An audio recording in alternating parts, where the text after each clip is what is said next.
Let's kick off this explainer by looking at something huge, the actual architecture of human knowledge. I mean, we all took math, history, and physics in school, right?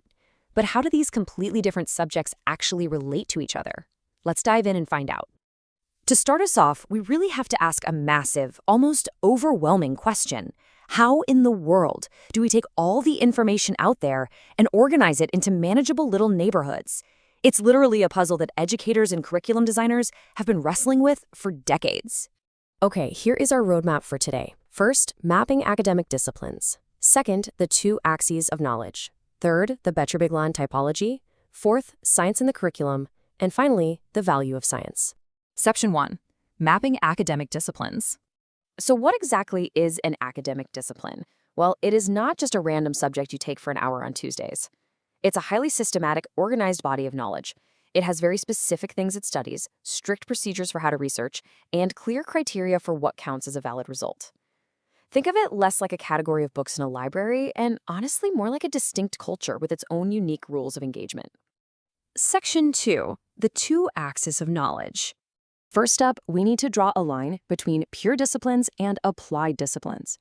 Pure disciplines, think pure mathematics or pure history, are all about fundamental research. They are out there discovering completely unknown facts just for the sheer sake of knowing them. But on the flip side, we have applied disciplines, like engineering. These fields take those existing theories and actually put them to work to solve real-world problems. Next, we have the second axis, contrasting hard disciplines with soft disciplines. Hard disciplines are all about quantitative data. We're talking hard numbers, predictive experiments, and making conclusive predictions, basically your physics or chemistry. Soft disciplines, though, lean heavily on qualitative data and deep scholarly interpretation. They don't typically run lab experiments to predict the future. Anthropology and law definitely hit the nail on the head here. Section 3.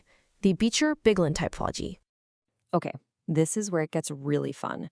If we cross these two axes, hard versus soft and pure versus applied, we get the Becher-Biglan typology. This matrix, built on the work of Tony Becher and Anthony Biglan, is basically a grand blueprint. It beautifully organizes all human knowledge into 4 distinct quadrants, showing us exactly how different academic communities function, compete, and publish their work. Let's break these quadrants down real quick. Domain 1 is hard pure. Here, knowledge is universal. It's unbiased and it grows cumulatively. The source material actually describes it as growing like a crystal. You're just constantly locking new molecules of knowledge into this ever-expanding, objective structure. As you might guess, fields like physics live here, and the culture is incredibly competitive.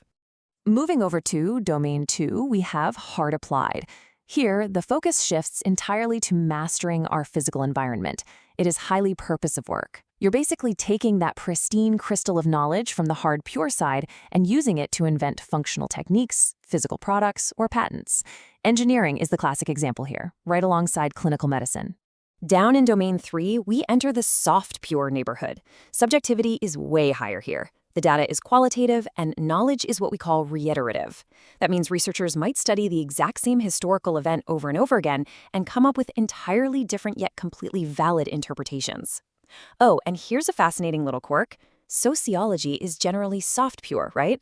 But its subfield sociometrics relies so heavily on hard numbers that it's actually considered hard pure. Kind of wild. Finally, Domain 4 covers the soft applied disciplines. These fields are super focused on functional, utilitarian processes and protocols. They rely a ton on case studies to enhance professional practice. Law fits perfectly here. And ironically enough, the study of education itself sits right here too, pulling heavily from soft, pure fields like psychology and sociology to do its job. Section 4, Science in the Curriculum. Now, it wasn't always a given that science would be taught to absolutely everyone in school. But historical educationists fought hard for it.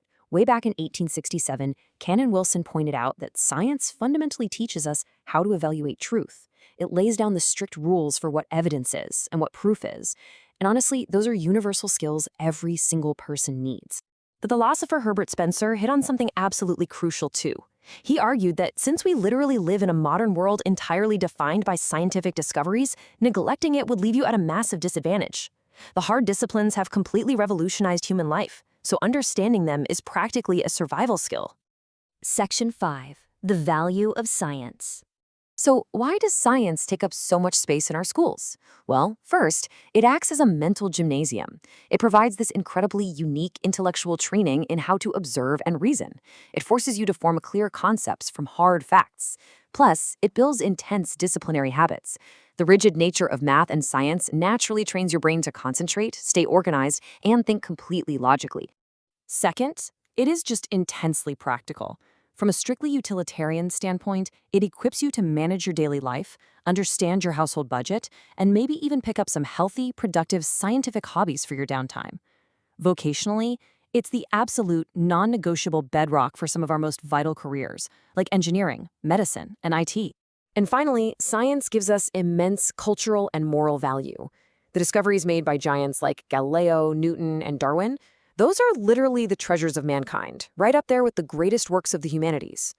Morally, practicing science inherently demands some serious virtues, like immense patience, total honesty, and an absolutely unbiased search for reality above everything else. So, to wrap this all up, I want you to think about your own educational journey. Where exactly do you fit on that Becher Biglan map we just looked at? Are you more hard pure or soft applied? And more importantly, how has the absolute dominance of the hard sciences in our modern curriculum shaped the way you view the truth in the world around you today? Thanks for joining me on this explainer.